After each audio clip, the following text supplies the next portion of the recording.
Welcome to Ask Chichi videos. This is my very first video. I'm so excited. I tried to learn a lot of software while I was doing this. And mostly I use Adobe Premiere and Adobe Photoshop. So I'm still working on them.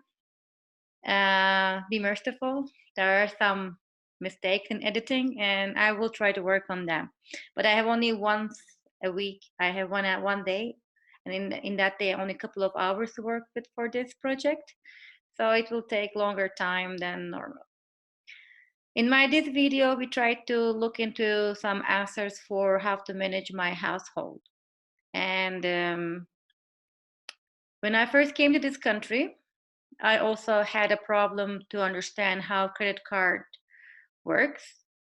And credit cards are very different than using debit cards. And if we didn't understand how the banking system works within this country, it's a little bit confusing in the very beginning. So having a credit card is very important in North America. I will recommend every single one of you, as soon as you come and, as soon as you understand how the country will run, start using a credit card. You have to create history. So North American system works on categorizing people. They like to index you and categorize you in everything you have done. So you are a mother, you are some certain age, so you are having some certain skills and quals, So whatever you have, they like to know about it and they like to categorize it. Look at Google. Google is basically an index, like telephone books was there in our childhood, and that's how we were being indexed. Now it's digital indexing, and we call it with Google, Yahoo, Bing, with different names. So that system, when you understand, when you comprehend, that's how they want you in your other parts of your life as well, including banking. So credit cards comes handy by indexing people's shopping patterns, their lifestyle. It gives so much information about you to banks that you have no idea. Apart from this information, let's go back to our simple questions: how to manage our household by staying in the budget and not going above the budget. It is a little bit challenging in the beginning, but with the practice and with determination, it's not impossible.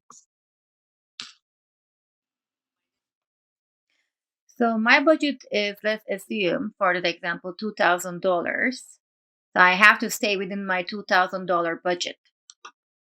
So my expenses could be vary from grocery shopping, which every household has, kids stuff, and it could be gas if you have a car, and entertainment with the kids, and the other stuff that I'm not foreseeing right now.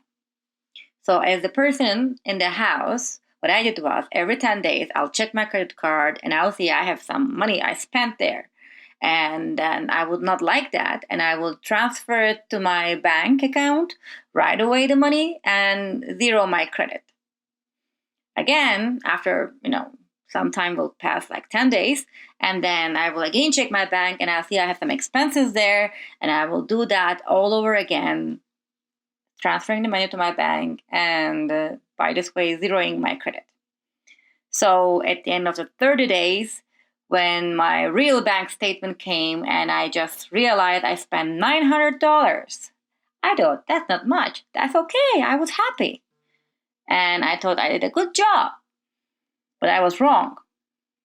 So what happened was 700 plus 700 plus 900. In a month, I spent $2,300, which was $300 over.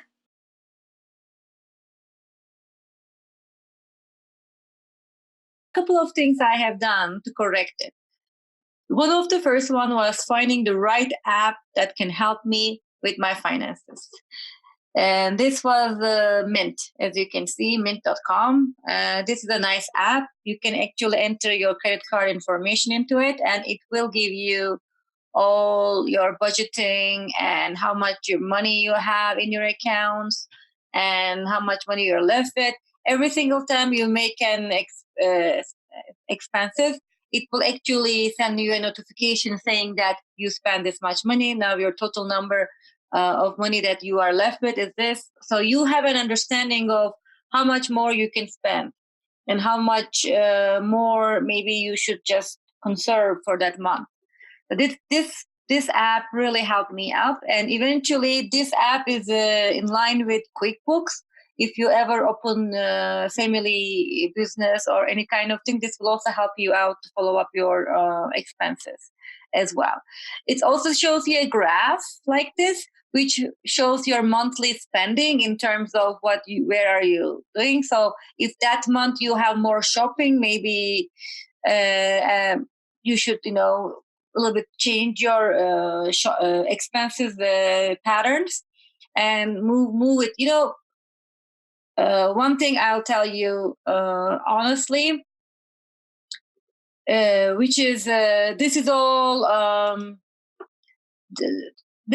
about playing with the balls. Okay, sometimes one month you put all the balls in this basket, in the other one you put it in the other basket. It doesn't really matter as long as you are staying within the numbers. And you will make mistakes.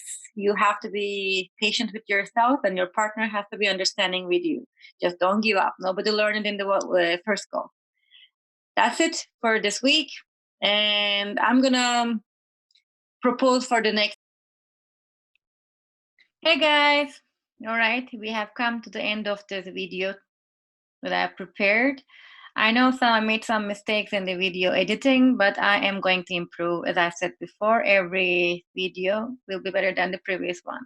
But I have limited time. I cannot spare more than 1 day in a week to learn new softwares as well as make the editing. So be patient. It's going to get better. If you have any feedback you would like to give me, please do that in the comments and subscribe the button for my new videos. I'll see you next time. Bye.